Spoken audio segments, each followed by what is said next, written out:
Aujourd'hui, nous parlons de la restauration dans les écoles. Quid de la qualité? C'est une question qui interpelle plusieurs parents d'élèves, mais aussi des autorités à divers niveaux, surtout ceux qui sont en charge de l'enseignement, de l'éducation de nos enfants. Comment est-ce que les repas, les mets que l'on sert à nos enfants dans les écoles, quelle est la qualité de ces repas et quel est le suivi qu'on accorde justement à ces repas? Nous allons essayer d'en parler sur ce plateau. Et pour ce, j'ai mes invités avec moi. Et nous avons M. Irénée Gnolofon, président d'association de parents d'élèves. Bonjour. Bonjour, madame. Comment allez-vous? Très bien. Et comment dirait-on? Et la famille? Ça va bien. Et la rentrée? Ça se passe bien. Ça se passe bien. Oui. Merci d'être avec nous aussi. Merci beaucoup. Et avec vous, nous avons M. Luc Thierry Ada, parent d'élèves. Bonjour. Bonjour, madame. Comment allez-vous? Je vais bien, de la grâce de Dieu. Ça va très bien. Je rappelle que M. Gnolofon est président d'association de parents d'élèves. Oui. C'est bien cela? Oui, je suis président de la fédération départementale des associations des parents d'élèves du littoral. Président de la fédération départementale. Ok, de l'association des parents d'élèves. Merci de nous avoir fait l'honneur d'être sur ce plateau. Merci. Et je veux rester avec M. Thierry Ada. Vous êtes parent d'élèves. Vous avez plusieurs enfants sûrement qui vont à l'école. Est-ce que vous avez déjà eu de ces plaintes venant de vos enfants ou bien venant de votre épouse qui est beaucoup plus assignée à cette tâche-là, compte tenu de la qualité du repas qu'on sert aux enfants dans les écoles? Peu importe, hein, aujourd'hui, que ce soit au niveau des cantines ou bien au niveau des bonnes dames, comme on les appelle communément. Est-ce que vous avez eu des plaintes déjà avec vos enfants? Oui, bonjour madame, oui. Et bonjour chers téléspectateurs. C'est une plainte courante. Nous en avons reçu. Si c'est par le repas qui est mal cuit, si c'est du riz, on en a si c'est la pâte, il y a trop d'huile. On mange, il y a des coliques qui surviennent après, et d'autres complications de santé. On en a traité. On en a déjà cette année. Oui, déjà cette année, on en a connu. Nous sommes qu'à la 3e semaine, je pense. Oui, on en a connu. Oui. C'est le bissap, je ne sais pas, hein, on a pris le bissap après d'avoir pris fruits, du riz, voilà. et ainsi de suite, vomissement par-ci, par-là, l'enfant qui se portait bien, après une semaine de cours, et c'est la débandade, parce qu'on n'y attendait pas. Et bon. Mais généralement, face à ces situations-là, quelles sont vos réactions? Comment est-ce que vous abordez le sujet? Avant tout, nous devons saluer ces bonnes dames qui s'occupent de ces enfants-là, parce que l'enfant est le père de la famille, le père de la nation. Vu surtout l'importance de l'école dans la vie d'un individu, c'est un établissement où se forme, où l'on formate même l'individu. On le prépare à devenir. On le prépare pour la vie. Bien sûr. En conséquence, comme on dit, à ventre affamé, point d'oreille. Donc, c'est les bonnes dames là qui se sont dit, bon, je peux le faire. Il suffit qu'elles le fassent avec le cœur. Il suffit qu'elles considèrent ces enfants-là comme leurs propres enfants. Si moi, dans les circonstances de plainte, je me mets dans cette condition. L'erreur est humaine. Et avec douceur, on aborde les autorités de l'établissement. Telle dame, le repas qu'elle a fait aujourd'hui, ça n'a pas été bien fait.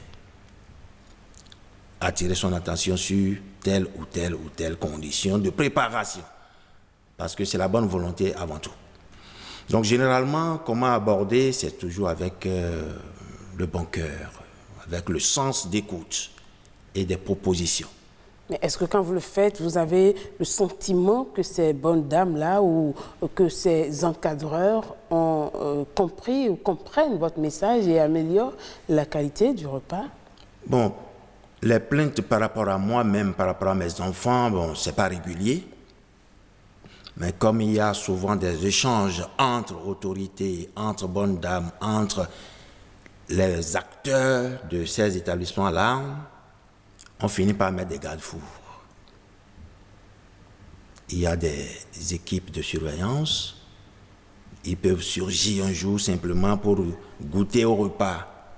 C'est le suivi, hein, vous parlez bien du suivi. Avant qu'on aborde le volet suivi, Monsieur Nyoulfoufou, vous êtes d'abord parent d'élèves, vous êtes après président d'association de parents d'élèves et par ricochet, président départemental de l'association de parents d'élèves. Vous avez je sais pas, vous avez une casquette bien fournie pour nous parler de ce sujet. Est-ce que vous avez également reçu déjà des plaintes de votre point de vue parent d'élèves après président d'association? Est-ce que vous avez, dans cet ensemble-là, vous avez eu déjà à gérer ces cas-là et comment est-ce que vous vous en êtes sorti?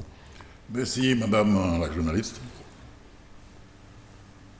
Je suis dans le système parental il y a un moment. Ouais. Nous avions ces préoccupations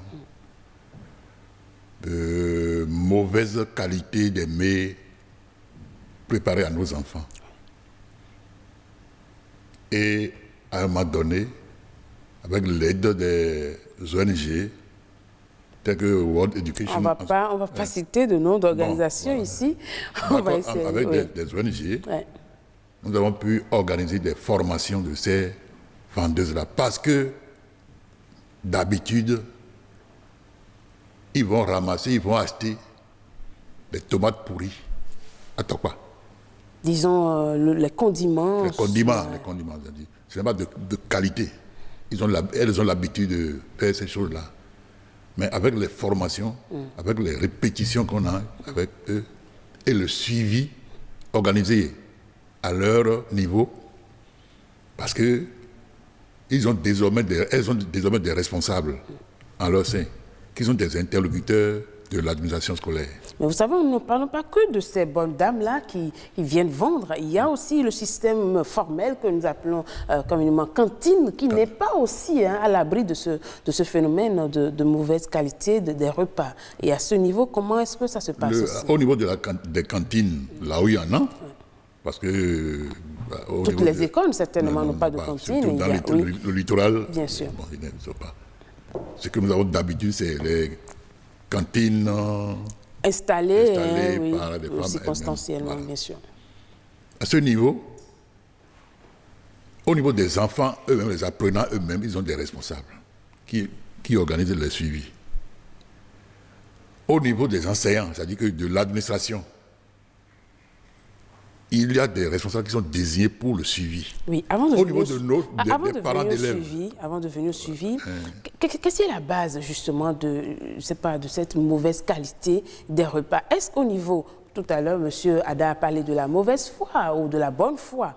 Vous voyez, quand vous êtes appelé à servir dans un domaine, dans un cercle où il y a des enfants, qu'est-ce qui peut amener à ce qu'on n'ait pas une bonne qualité de repas? Est-ce la cherté des productions? Qu'est-ce qui est la base?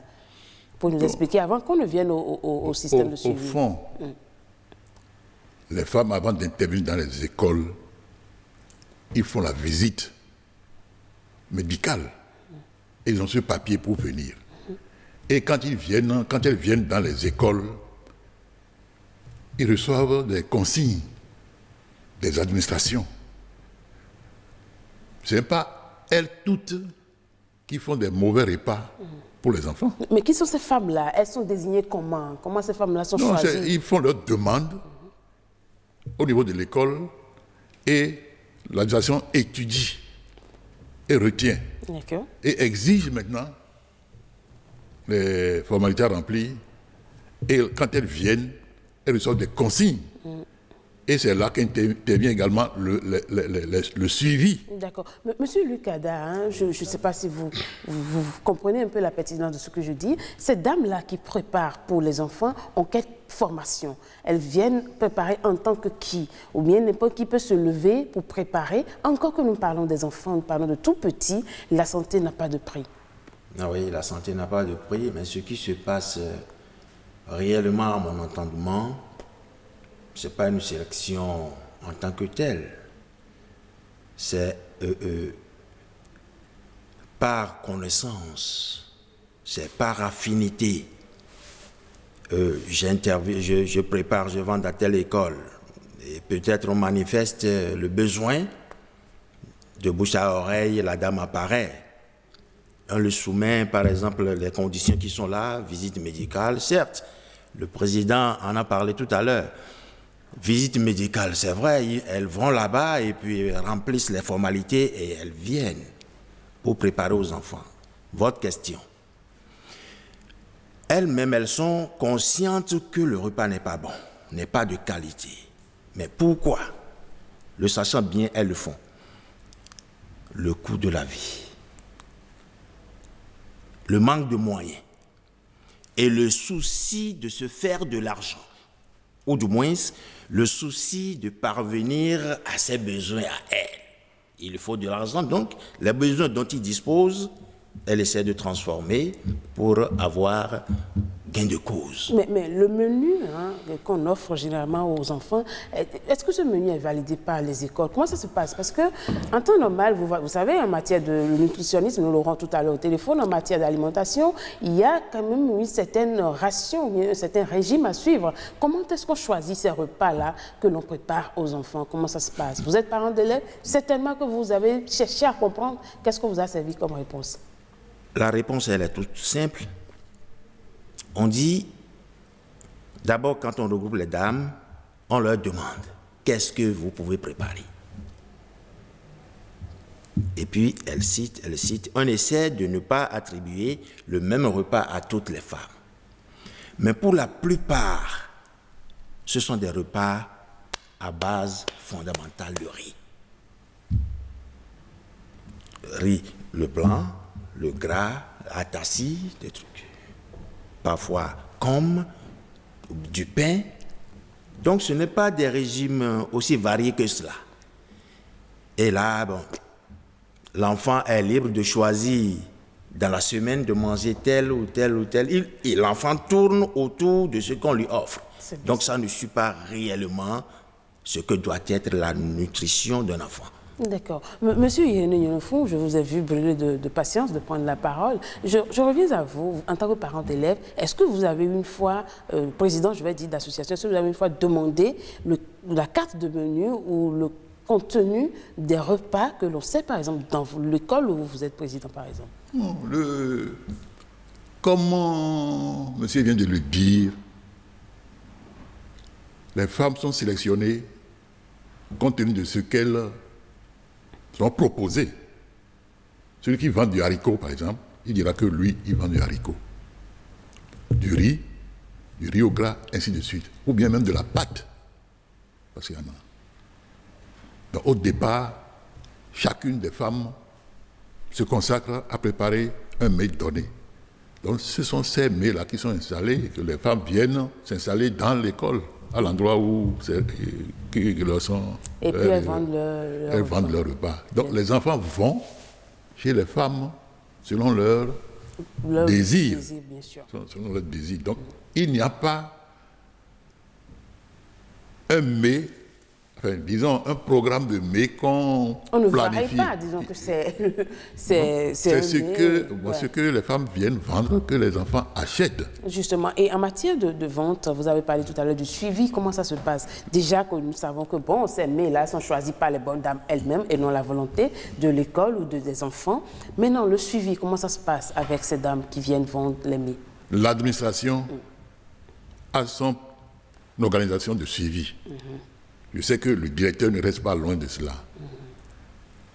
Au niveau du primaire, le directeur et un enseignant est désigné pour le suivi. Au niveau des enfants, il y a leurs responsables qui sont désignés pour le suivi. L'association des parents d'élèves également. C'est de quel suivi nous parlons? De quel suivi nous parlons? Qu'est-ce que ils vont sur le terrain et ils voient ce que les gens préparent et ils goûtent pour apprécier et font des observations.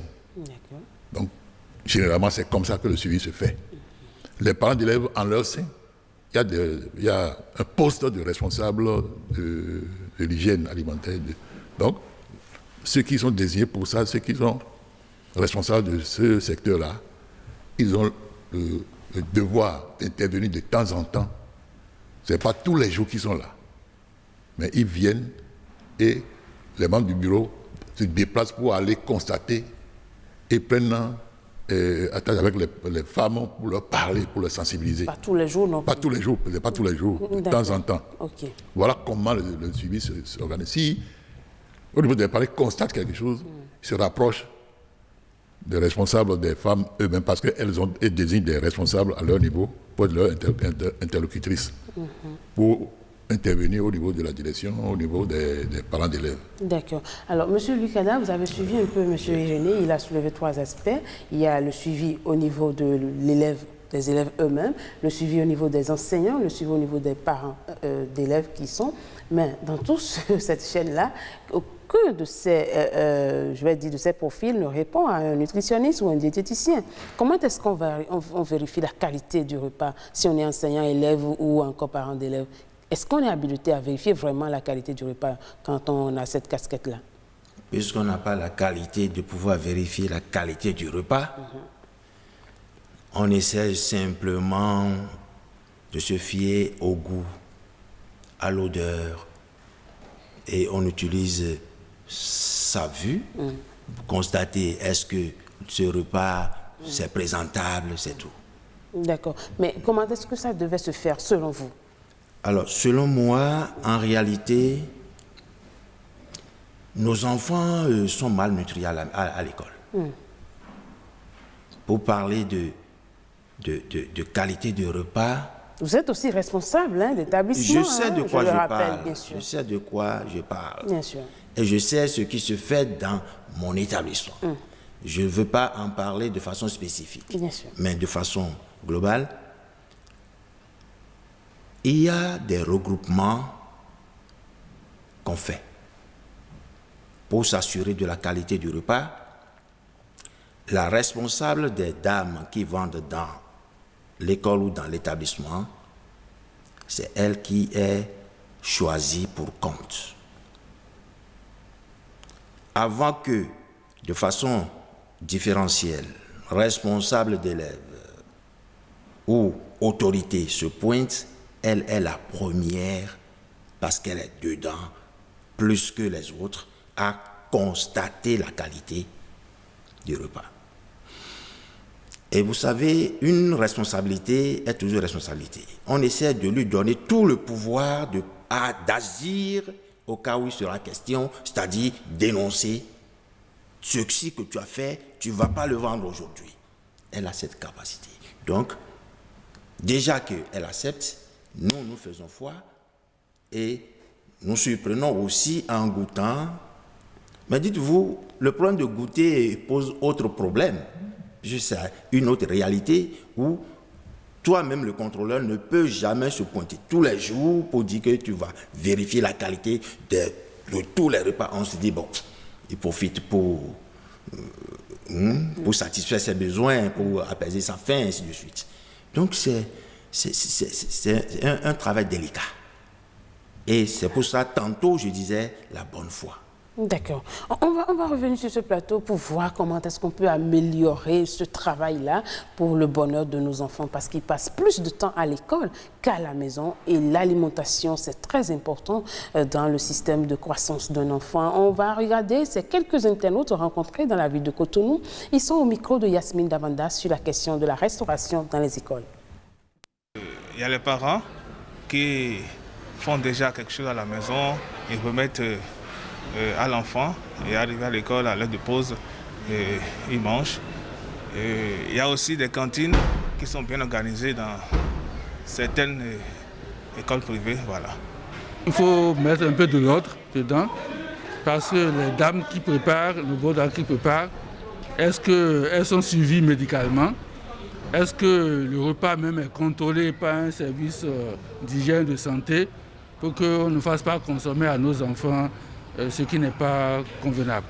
Donc il faut qu'il y ait une certaine réglementation, d'accord, au niveau de la qualité du repas, même au niveau même de la variété même de ces repas-là, pour qu'on sache qui prépare quoi et quels sont les éléments qui doivent le constituer pour que ça puisse apporter les éléments nutritionnels nécessaires à l'enfant. En fait, la qualité de repas qu'ils nous donnent dans les écoles, c'est vrai que c'est pas de très grande quantité, mais c'est appréciable quand même. Ça fait quelque chose. Quand je mange à l'école, ce n'est pas que j'ai le problème, mais je préfère amener mon repas de la maison. Mais il faut... C'est à cause de l'heure à laquelle je me réveille que je ne prépare pas pour amener. Ce qu'on sait dans les établissements, excusez-moi, il y a beaucoup de choses qui se passent. Vous avez des mets que les enfants mangent subitement, quelques instants après, quelques heures, ils vont courir aux toilettes ou bien vont se prendre le ventre, dire mal ici, viens mal ici. Le mieux, c'est que chaque parent puisse s'occuper de ces restaurations. À la maison, c'est toi-même qui prépares, donc les conditions de préparation sont bonnes à la maison. Donc, manger à l'école, on ne connaît pas comment les vendeuses préparent à la maison, tout et tout. La propriété, tout et tout. Donc, à la maison, toi-même, tu prends soin de faire bien la cuisine. Moi, particulièrement, j'apporte le repas depuis la maison à cause de la pandémie du coronavirus. Donc, pour pouvoir se prévenir, ma famille et moi avons décidé de préparer depuis la maison et d'apporter à l'école. Mes parents ont contesté. Ils ont dit que ils n'ont pas trop de confiance avec les bonnes dames parce que est-ce qu'elles prennent de soins envers la nourriture et dans leur maison. Donc on me donne à manger le matin, je prends thé avant qu'on me dépose. Et arrivé ici, le midi, si je quitte ici, je prends des biscuits ou des fruits. Vous savez, il y a des bonnes dames très véreuses. Elles sont tellement concentrées sur le bénéfice qu'elles doivent en tirer, tout ça là, qu'elles vont prendre des ingrédients à moindre coût pour pouvoir préparer leur manger sans se préoccuper de la bonne santé, de l'hygiène, tout ça lié à la préparation des repas et autres. Donc pour eux, il suffit de préparer et d'amener. Maintenant, le second volet, la responsabilité incombe aux établissements. Ils doivent pouvoir avoir un comité d'hygiène, de santé, qui, avant que les enfants n'aillent manger, chaque matin, quelqu'un doit passer, goûter les mets qui sont préparés. Il faut que les parents fassent l'effort de faire le repas pour les enfants. Là, on est sûr de ce qu'ils mangent et ça nous protège aussi vu la période que nous traversons. Et voilà donc beaucoup d'interventions de ces internautes rencontrés dans la ville de Cotonou. Vous avez suivi, il y a beaucoup d'aspects qui ont été évoqués. Et justement, nous allons ajouter à toutes ces interventions-là l'intervention d'un directeur d'école. Il est au téléphone. Monsieur Vitok Padonou, bonjour. Bonjour, madame. Comment allez-vous? Très bien, chez vous. Ça va très bien, merci. Vous avez voulu partager votre expérience aussi avec nous. Vous êtes directeur d'école. Dites-nous un peu comment ça se passe, l'histoire de la restauration chez vous. L'histoire de la restauration dans mon collège? Bien sûr. Oui. Bon, il s'agit de la restauration des enfants, bien sûr. Bien sûr. Voilà. Bon, nous recrutons les vendeuses sur demande. Voilà. Et elles déposent une demande que j'affecte à la surveillance générale qui analyse, fait des propositions. Nous dégustons ce qu'elle a préparé. Mais nous avons des exigences, surtout sur le plan sanitaire. OK. Voilà. Les vendeuses doivent aller faire une visite médicale dans un établissement public bien agréé. Et c'est quand nous avons les résultats que nous autorisons l'intervention des vendeuses. Bon, mais en dehors de ça, nous surveillons. Chaque récréation, nous passons pour voir comment ça se passe. Est-ce que les ustensiles sont propres? Est-ce que la vendeuse même, son habillement, son comportement, à part nous boutons de temps en temps pour voir la qualité. D'accord. Et il y a des produits, des condiments que nous avons proscrits et au CSP, au cours secondaire protestant. On ne va pas citer de nom, d'établissement, bien sûr. Ok, oui. D'accord, excusez-moi. Et nous avons refusé, par exemple, les saucisses. Les saucisses. Il faut pas citer de nom de produits aussi, pour que c'est ceux qui vendent ces produits ne nous fassent pas aussi un procès. Oui, voilà.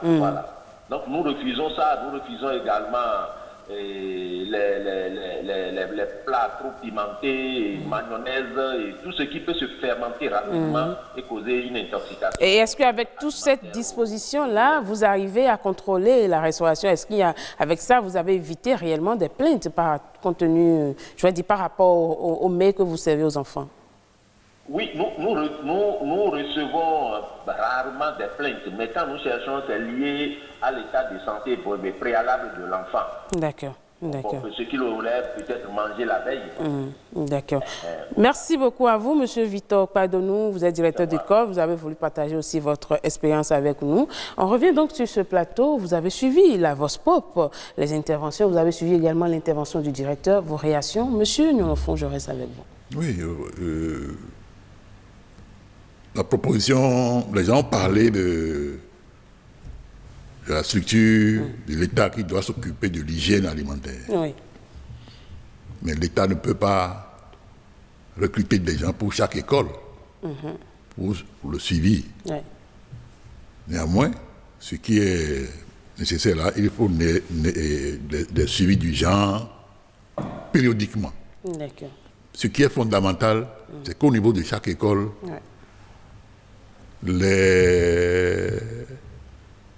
ceux qui interviennent au niveau des écoles, qu'ils fassent correctement le suivi, qu'ils aient à l'œil les vendeuses là. Parce que la santé des enfants, c'est fondamental pour la bonne marche du travail dans l'école. Bien sûr. Donc, et ça préoccupe tout le monde. Ça préoccupe tout le monde, les parents, ça préoccupe les enseignants eux-mêmes. Parce que quand ils ont des enfants, un enfant qui tombe malade, là, c'est un problème au niveau de l'école. Donc, le suivi, là, est fondamental. D'accord. Monsieur Lucada, votre réaction aussi par rapport à tout ce qu'on a écouté tout à l'heure. Oui, il y a beaucoup de leçons à tirer par rapport à la quantité. Il y a un enfant qui a évoqué, il y a aussi la quantité, parfois ça fait défaut, où l'enfant peut... Surtout vers la fin de la récréation, c'est un constat, vers la fin de la récréation, la vendeuse, vu le nombre qui est devant elle, essaie de diminuer la quantité, diminue, et au même coup, donc c'est souci de se faire de bénéfices. On parle souvent de visite médicale, je pense que c'est réel, elles le font, mais ça ne garantit pas la qualité de repas qu'elles offrent aux enfants. D'accord. Ok. Vous savez, il y a des internautes qui ont évoqué aussi l'aspect de prendre des nutritionnistes pour quand même suivre ces repas-là. Nous avons justement notre nutritionniste diététicien en ligne, M. Patrick Zingwedo. Bonjour. Bonjour, madame la journaliste. Comment allez-vous? Ça va bien, je me porte à merveille. D'accord. Alors, aujourd'hui, vous intervenez sur ce plateau en tant que nutritionniste. Et le sujet, c'est bien sûr la restauration dans les écoles. Qu'en est-il réellement? Nous voulons savoir, de votre point de vue de nutritionniste, quel devrait être normalement le régime alimentaire d'un enfant? Partons de là déjà pour voir ce qu'en est. Oui, merci madame. Vous avez bien posé la question concernant l'alimentation infantile, les enfants. Ils doivent...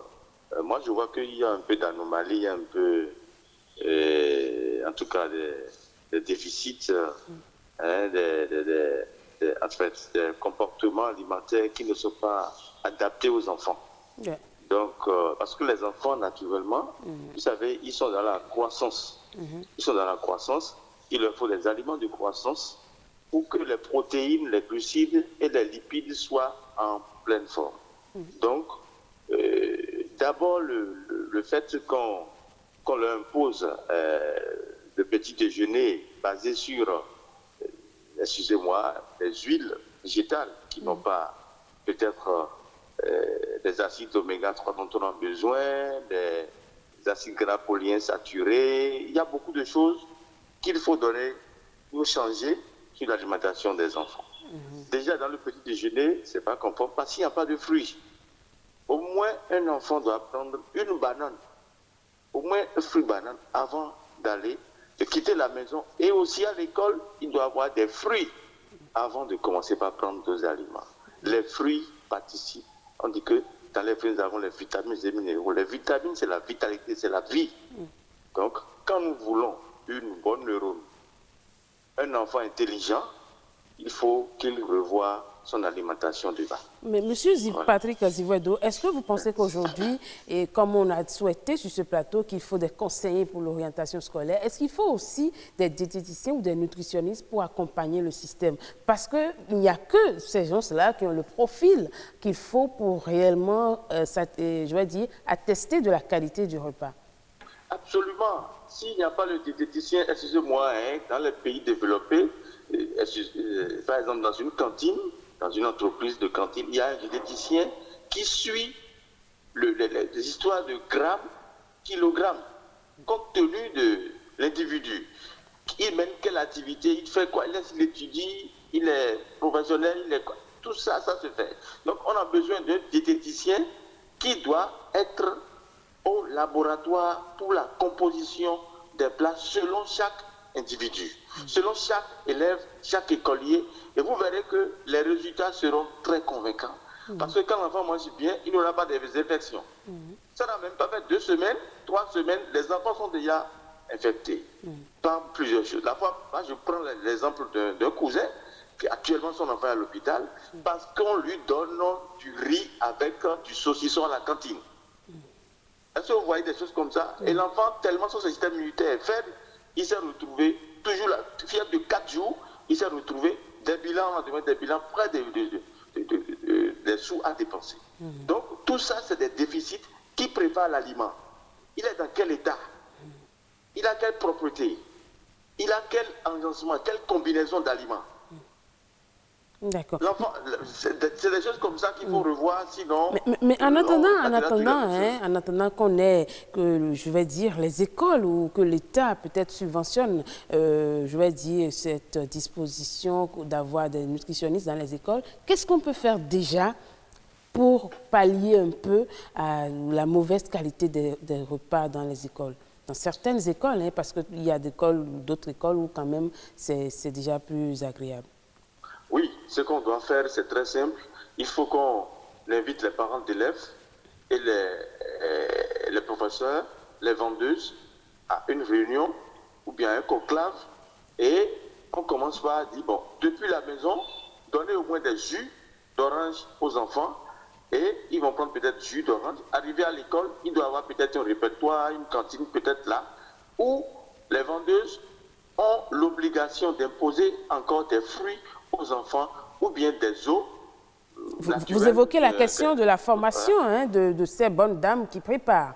Absolument, il faut les former. Il faut une formation pré-acquise. Il faut les former pour leur permettre. D'abord, quand on les forme, c'est un avantage pour eux. À la maison aussi, ils vont habituer les enfants à cet état. Ils vont comprendre que, attention, il faut qu'on donne des fruits aux enfants avant de venir. Donc, déjà, dans certaines écoles, il faut qu'on commence par motiver les enfants à prendre au moins les fruits le matin.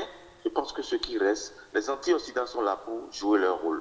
Parce que, mes chers amis, il faut qu'on revoie ce secteur, sinon on va toujours répéter les mêmes choses. Les financements, tout ça, c'est bon, les financements, mais à la base. Encore qu'aujourd'hui, il y a plusieurs écoles de cuisine où il y a des cuisiniers qui sont formés, qui sont sur le terrain et qui chôment. Eux, ils sont encore plus adaptés ou bien plus habilités à savoir quoi servir, n'est-ce pas? Voilà, ils ont l'habileté et il faut que les diététiciens les forment. Parce que vous m'excusez beaucoup, le diététicien, il est plus pratique. Il est plus pratique et vous verrez comment il va mettre le pain, la portion, l'âge de l'enfant, l'activité qu'il mène, les pathologies qu'il a, tout ça là, accompagné d'un pédiatre, avec des personnes ressources, sortant de la santé, je pense que les enfants n'auront plus de problèmes de santé à chaque 2 semaines de la reprise des cours. Merci beaucoup, Monsieur Patrick Zivouedo. Je rappelle que vous êtes nutritionniste diététicien. Merci d'avoir participé à ce débat et de nous avoir apporté toutes ces informations. Merci beaucoup. Très bonne journée à vous. Pareil.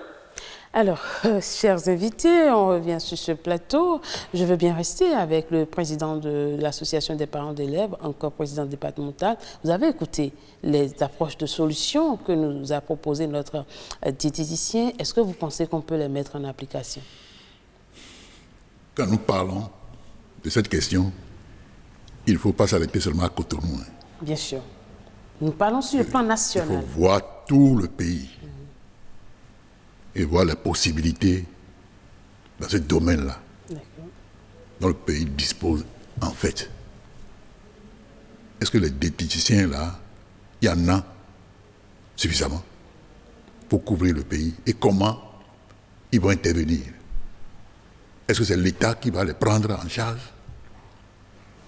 Alors que le problème de personnel enseignant se pose là-bas. On n'a pas encore pu trouver les solutions pour ça. Le problème de l'infrastructure scolaire se pose. C'est criard. On n'a pas encore pu faire face à tout ça là. Oui, il a proposé... Et on va parler maintenant de diététiciens au niveau Il a proposé aussi que ces diététiciens puissent former les dames qui préparent. Oui, la formation, personne ne peut rejeter la formation. D'accord. Monsieur Luc Ada, vous avez écouté l'intervention du diététicien. Le président a dit oui, il faut avoir des diététiciens, mais est-ce qu'on peut en avoir sur toute l'étendue du territoire, encore qu'on peut former les dames juste avec les diététiciens? Oui, c'est vrai. Le président a évoqué le nombre de diététiciens qu'il y a. C'est juste pour vous dire, l'école, ce n'est pas seulement dans les villes à statut particulier. Et c'est partout. C'est sur le plan national. Il n'y a pas le nombre de personnes, ressources pouvant former d'abord les dames. Même si on décrète aujourd'hui de former les dames, ils vont faire des formations ciblées, localisées.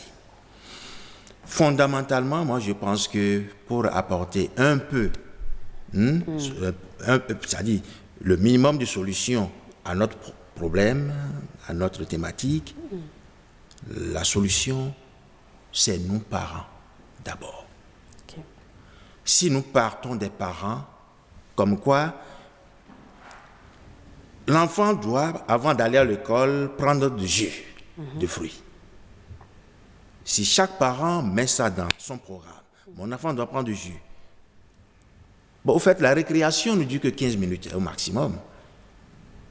Donc, il a pris son jus, 10h ou 10h moins 15, où il prend un petit repas et il rentre et le parent renforce. Vous savez, tous les enfants ne rentrent pas oui, j'en viens. Lorsque le parent, je mets toujours le parent au centre. Je sais que mon enfant ne rentre pas. Mis à part les moyens, mis à part les difficultés, mis à part. Il y a trop d'autres paramètres. Si le minimum est là, je sais mon enfant va à l'école et il va y rester et peut rentrer le soir. On peut lui préparer un petit truc. Bien sûr, mais encore qu'il y a certaines écoles qui refusent que vous... Oui, il y a des écoles qui disent vous ne donnez pas à manger à votre enfant, pas de nourriture, juste de quoi croquer, peut-être des biscuits et autres, mais les repas, nous n'acceptons pas des repas dans notre école. Non, ça fait partie des contrats et il faut d'abord l'accepter. Il faut d'abord l'accepter avant de... Mais si ça ne m'arrange pas, je suis parent d'élève, je suis libre de choisir l'école que je veux. Donc ce n'est pas à imposer ou à généraliser, mais non. Ça doit être... Au niveau du suivi, qu'est-ce qu'il faut faire maintenant? Au niveau du suivi, c'est des descentes sporadiques, sans prévenir. Et vous agissez lorsque vous constatez, et c'est surtout ce qui manque. Ce qui manque surtout, c'est la sanction.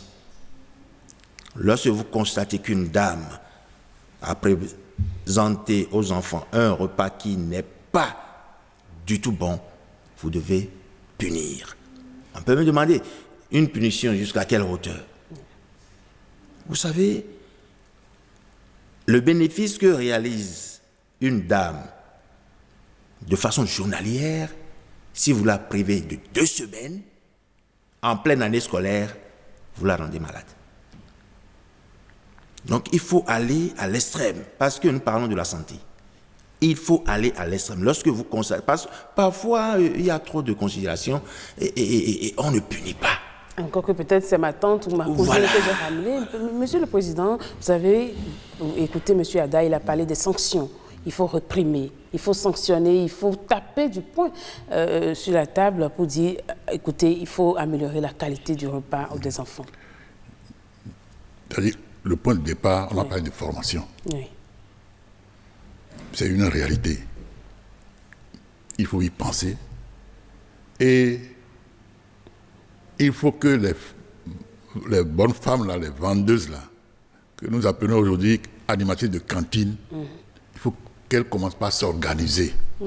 C'est lorsqu'elles sont organisées, on peut réussir la recherche des structures pour aider à la formation.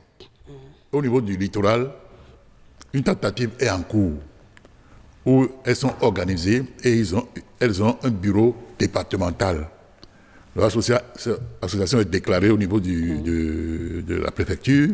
Ils ont eu tous les papiers, ils ont rencontré le préfet, ils ont rencontré le directeur départemental, tout ça là. Donc, une expérience est en cours et la Fédération nationale, sur l'initiative du président, M. Azon, on est en voie de généraliser ça maintenant au niveau de tout le pays. D'accord. Vous savez, et là, la formation pourra réussir, la formation comme il le faut. Et lorsqu'on forme les femmes, lorsqu'elles prennent conscience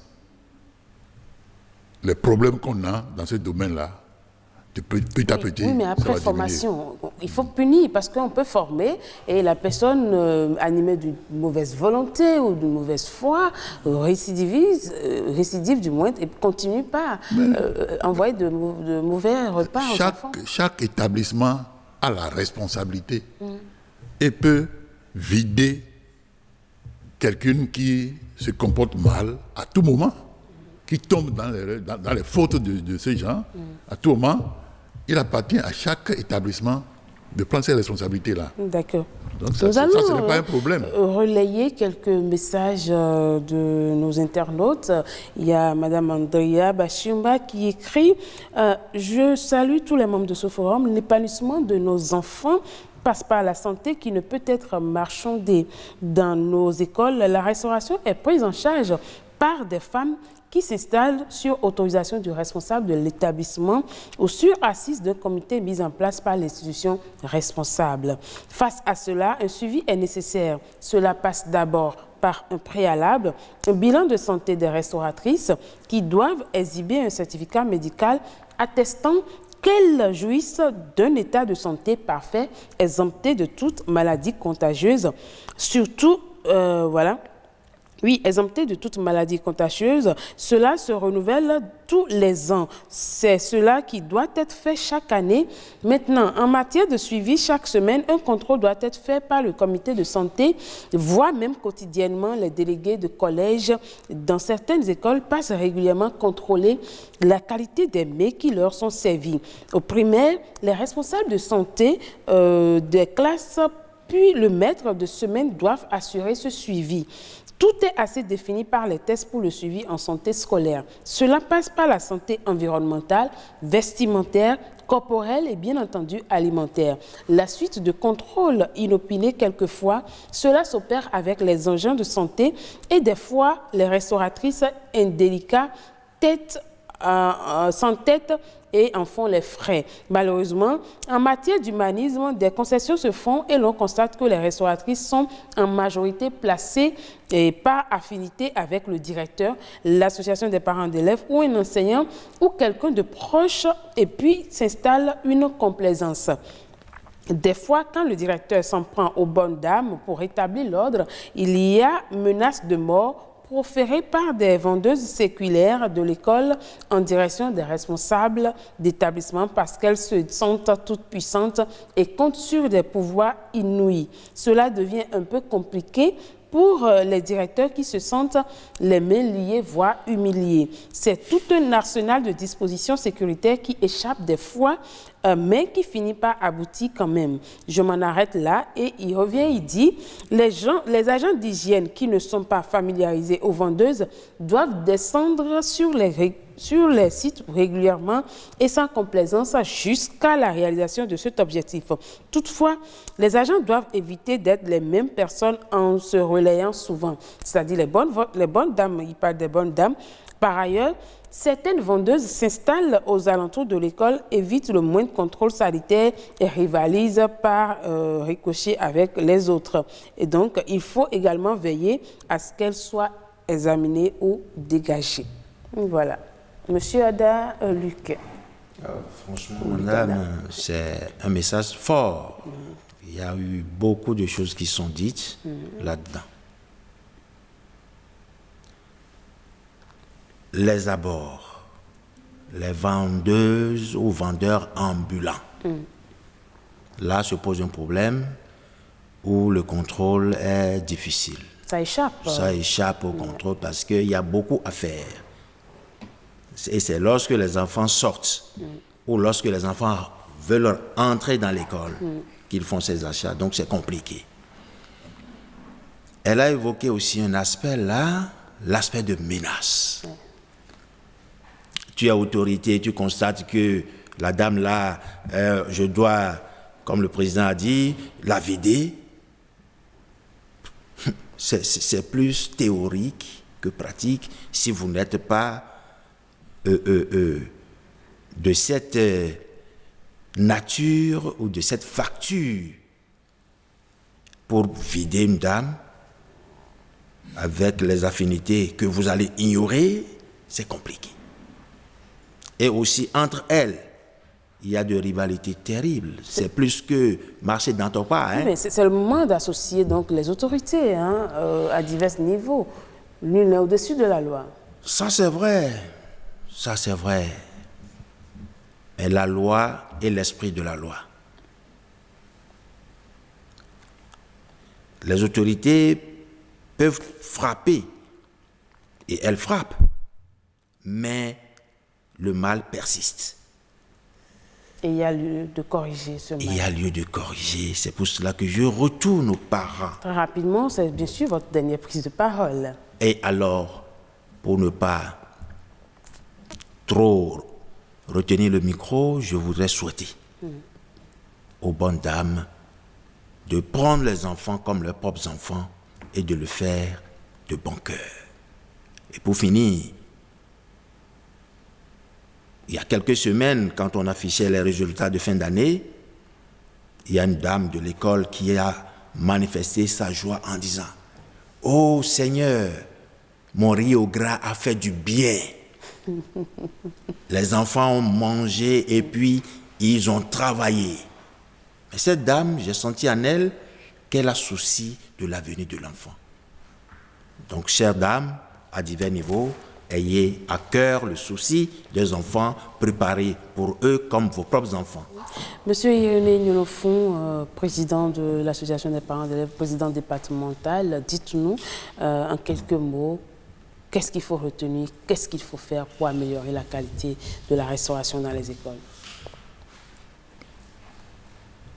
Les femmes elles-mêmes, on doit travailler sur leur conscience, elles doivent prendre conscience. Et avoir, comme l'a dit M. Anda, avoir le cœur et prendre les enfants comme leurs propres enfants pour pouvoir donner à manger à ces enfants ce qu'elles peuvent donner à leurs propres enfants. Si c'est dans cet esprit qu'elles vont rapidement, les choses vont rentrer dans l'ordre. Et j'insiste sur la nécessité pour elles de s'organiser pour pouvoir échanger et améliorer la qualité de ce qu'elles offrent à nos enfants. Et le suivi doit être pris au sérieux, aussi bien par l'administration scolaire que par les parents d'élèves. D'accord. Merci beaucoup à vous, Monsieur Irénée Gnolofon. Je rappelle que vous êtes président départemental de l'Association des parents d'élèves. Merci également à vous, Monsieur Luc Ada. Vous êtes parent d'élèves, mais vous êtes aussi responsable d'établissement. Merci pour tous vos apports à ce débat. Nous avons retenu beaucoup de choses. Et ce que nous allons dire à nos chers amis téléspectateurs, surtout à ces dames qui ont la charge de nourrir nos enfants, prenez surtout conscience du fait que la santé n'a pas de prix. Les enfants d'aujourd'hui peuvent devenir des intellectuels, des cadres de demain, et s'ils sont en bonne santé, c'est sûr que le pays se portera bien, et vous aussi, votre activité ira de mieux en mieux, parce que ce qui est bien gagné, ça sert toujours. C'est ça. Merci beaucoup. Donc, je vous souhaite une très bonne journée. Pareil à vous. Et continuez par faire bonne œuvre, je vais dire, dans votre établissement. Vous aussi, en tant que président, continuez par mettre un point sur ce suivi-là. C'est sûr que d'ici à là, les choses vont s'améliorer. Merci beaucoup. Et bon retour. Merci beaucoup.